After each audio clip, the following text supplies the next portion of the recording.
नमस्कार, मैं हूं आपके साथ अग्रिमा जादौन और आप देख रहे हैं मिलत टाइम्स। आज हम बात करेंगे एक ऐसे मुद्दे पर जो हमारे देश की राजनीति और प्रशासन की सच्चाई को उजागर करता है।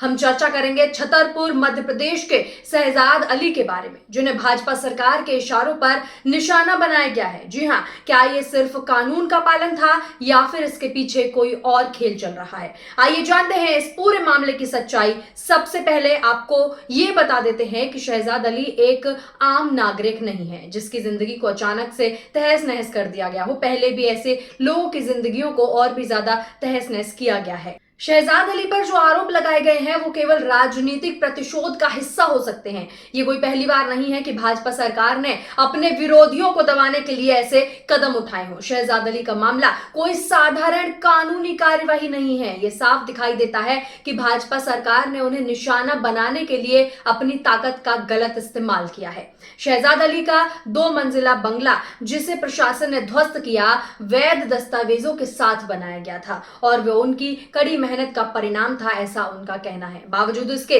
प्रशासन ने बिना किसी ठोस आधार के संपत्ति को मलबे में तब्दील कर दिया है। ऐसा लगता है मानो शहजाद अली का सबसे बड़ा अपराध सिर्फ ये था कि वो एक ऐसे परिवार से जुड़े हैं जो कांग्रेस पार्टी से संबंध रखता है। ये कार्यवाही केवल संपत्ति पर नहीं बल्कि एक व्यक्ति की अस्मिता और उसकी राजनीतिक स्वतंत्रता पर भी हमला है, जो हमारे लोकतांत्रिक मूल्यों के खिलाफ जाता है।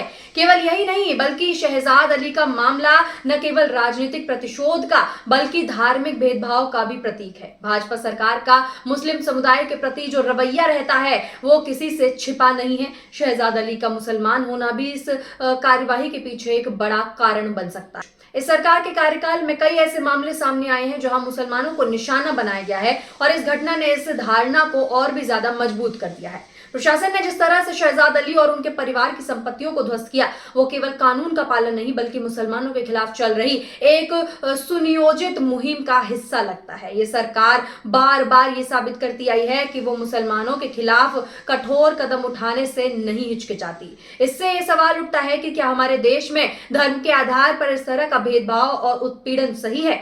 आप सोचकर जरूर हमें कमेंट करके बताइएगा। अब आते हैं उस घटना पर जो कि 20 जून को घटी। छतरपुर प्रशासन ने शहजाद अली के 2 मंजिला बंगले को ध्वस्त कर दिया। हमने आपको पहले भी बताया और उनके 3 गाड़ियों को भी जो है जब्त कर लिया गया। इस कार्यवाही का आधार क्या था? क्या सिर्फ इसलिए कि शहजाद अली ने अपनी बात रखी और सत्ता के खिलाफ खड़े होने की हिम्मत दिखाई, या फिर प्रशासन ने उन्हें भगोड़ा करार दिया? लेकिन क्या सचमुच वो भगोड़े थे या उन्हें झूठे आरोपों में फंसाया गया? शहजाद अली के भाई आजाद अली जो कांग्रेस के पार्षद हैं, उनके घर को भी भाजपा सरकार दबाव में आकर जमींदोज कर दिया गया है। ये केवल एक पार्षद को खत्म करने की साजिश नहीं है बल्कि ये एक संदेश है कि जो भी सरकार के खिलाफ जाएगा उसका यही अंजाम या फिर हश्र होगा। इस मामले में जनता भी 2 हिस्सों में बंट चुकी है। जहां भाजपा समर्थक इस कार्यवाही का समर्थन कर रहे हैं तो वहीं कई लोग इसे पूरी तरह से अन्यायपूर्ण और अलोकतांत्रिक मान रहे हैं। लोग सवाल उठा रहे हैं कि क्या ये सरकार अपनी सत्ता का गलत इस्तेमाल नहीं कर रही? क्या ये कार्यवाही सिर्फ इसलिए हुई क्योंकि शहजाद अली ने सरकार के खिलाफ आवाज उठाई थी या फिर इसलिए क्योंकि वो मुसलमान है?